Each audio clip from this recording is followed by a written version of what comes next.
Então, pessoal, esse é um livro de minha autoria. Ele é bem simples e o nome desse livro é Teologia da Enganação. Eu, inclusive, disponibilizei esse livro no meu blog, no meu Wattpad, entendeu? Tudo de forma gratuita. Bem, eu vou aqui inicialmente ler o prefácio do livro para vocês, tá bom? Vocês podem acompanhar a leitura aí junto comigo. Dentro das igrejas evangélicas no Brasil, principalmente nas pentecostais e neopentecostais, costuma-se enfatizar a busca por poder espiritual e experiências sobrenaturais com Deus.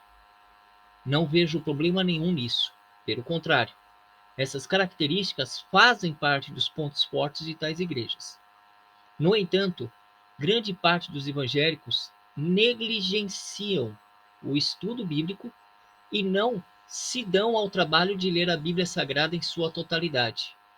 Isso facilita a entrada de lobos devoradores no meio cristão, que distorcem os textos bíblicos, com o objetivo de criarem modismos teológicos que favorecem o comércio da fé, a exploração financeira e a manutenção do projeto pessoal de poder de líderes eclesiásticos descompromissados com o verdadeiro evangelho. Neste livro, eu abordo exatamente sobre esses lobos devoradores. Então, esse livro acrescentará muitas informações importantes relacionadas à sua caminhada espiritual. No entanto, se você escolheu terceirizar o seu direito de pensar ao seu líder religioso, então a presente obra será de pouco ou até de nenhum valor. Mas eu te desafio a pensar por si mesmo, conforme as escrituras bíblicas. Não seja manipulado. Pense, questione e não seja enganado. Não seja uma presa fácil para lobos devoradores, pois foi para a liberdade que Cristo nos libertou, conforme ali Gálatas capítulo 5, versículo 1. Repito, pense, questione. Dando aqui continuidade ao início desse livro, eu também irei ler aqui o capítulo 1, intitulado Demonização do Estudo Bíblico. Para que a teologia da enganação tenha sucesso dentro de uma certa igreja evangélica, faz-se necessário que os membros de tal igreja sejam desestimulados ao estudo sistemático das Escrituras Sagradas. A Bíblia evangélica tem 66 livros, sendo 39 pertencentes ao Antigo Testamento e 27 ao Novo Testamento. E o estudo bíblico permite que o cristão aprenda a discernir o que a Bíblia diz e, principalmente, aquilo que a Bíblia não diz. Por esse motivo, quem estuda a Bíblia Sagrada dificilmente será enganado ou manipulado por líderes religiosos mal intencionados, que costumam distorcer textos bíblicos a fim de justificar suas aberrações teológicas que visam o lucro e a manutenção do poder. Infelizmente, grande parte dos evangélicos brasileiros nunca leram toda a Bíblia, e muitos não conseguiriam sequer citar quais livros fazem parte das Escrituras na ordem em que aparecem na Bíblia. Aliás, uma das primeiras coisas que aprendi na escola bíblica dominical, logo após a minha conversão, foi a sucessão dos livros presentes na Bíblia, com o objetivo de facilitar o manuseio da própria Bíblia, além de achar com mais facilidade textos utilizados durante a ministração de um sermão. O que me deixa mais surpreso é que muitos pastores, bispos e líderes religiosos evangélicos não sabem dizer quais são os livros que compõem as escrituras bíblicas. E se não conhecem nem isso, então como podem assumir a liderança de uma igreja? Digo isso pois como alguém vai ensinar algo que não conhece? Como um pastor com esse perfil poderá identificar heresias e refreá-las biblicamente falando, para que o rebanho não seja contaminado com tais heresias?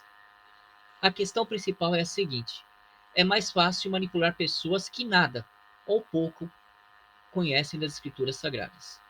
O brasileiro em si lê pouco, e os evangélicos também não se motivam a ler a Bíblia toda. Existem igrejas, congregações que chegam a proibir o estudo sistemático das escrituras, afirmando que tudo se resume a jejum e oração, colocando a Bíblia em segundo plano. Daí temos pregadores que dizem revelar a vontade de Deus através de um sermão, sem ao menos conseguir fazer uma exegese correta da passagem bíblica utilizada.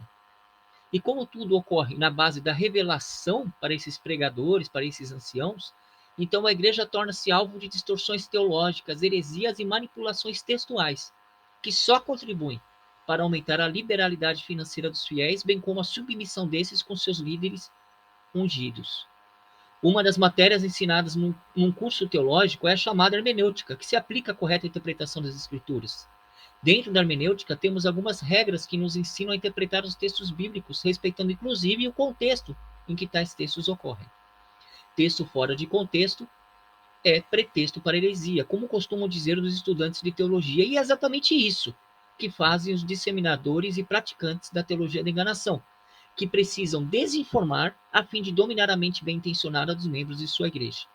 A ignorância é lucrativa para os manipuladores, pois quanto mais crédulos e menos questionadores forem os fiéis, mais facilmente acreditarão nas mentiras de seus líderes religiosos.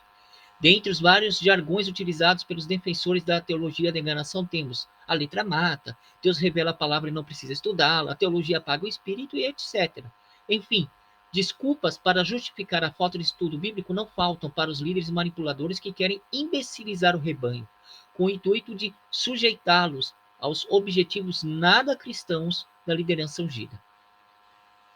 Igreja que lê a Bíblia e que busca entendê-la constitui uma pedra de tropeço para os praticantes da teologia da enganação, pois quem conhece as Escrituras questiona, pergunta, critica, debate e expõe os heresiarcas que distorcem os textos bíblicos ao seu bel prazer. Outra forma de desestimular o estudo bíblico e a leitura sistemática das Escrituras é usar o maior tempo do culto com louvor, oração e testemunhos, dando à palavra um espaço de tempo bem reduzido.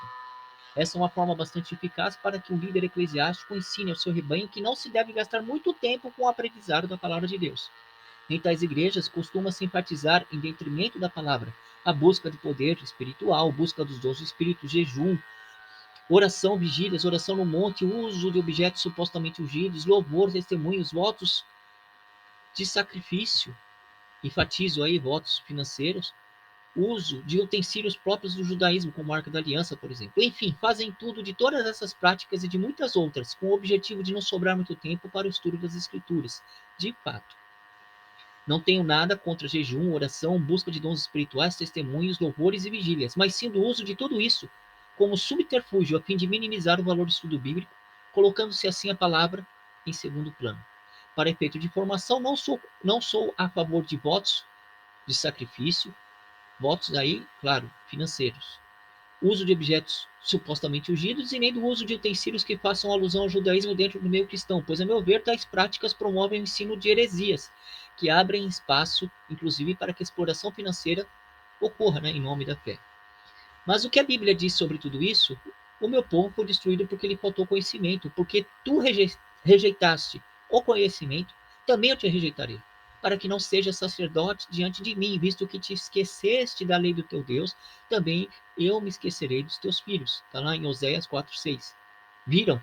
A falta do conhecimento de Deus é algo capaz de destruir o povo de Deus.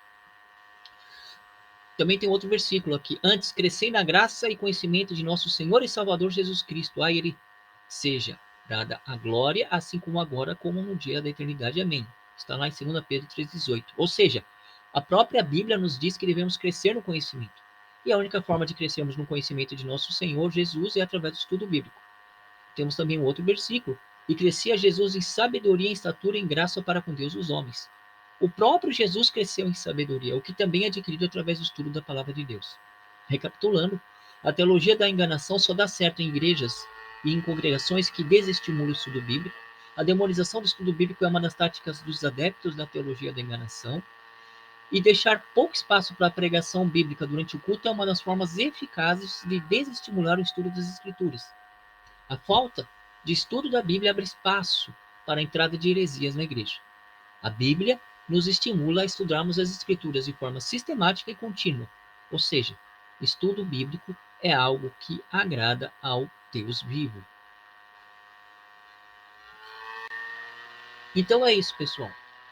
Tomara que vocês tenham gostado aí do prefácio, do primeiro capítulo, e posteriormente darei sequência à leitura dos demais capítulos. Deus abençoe.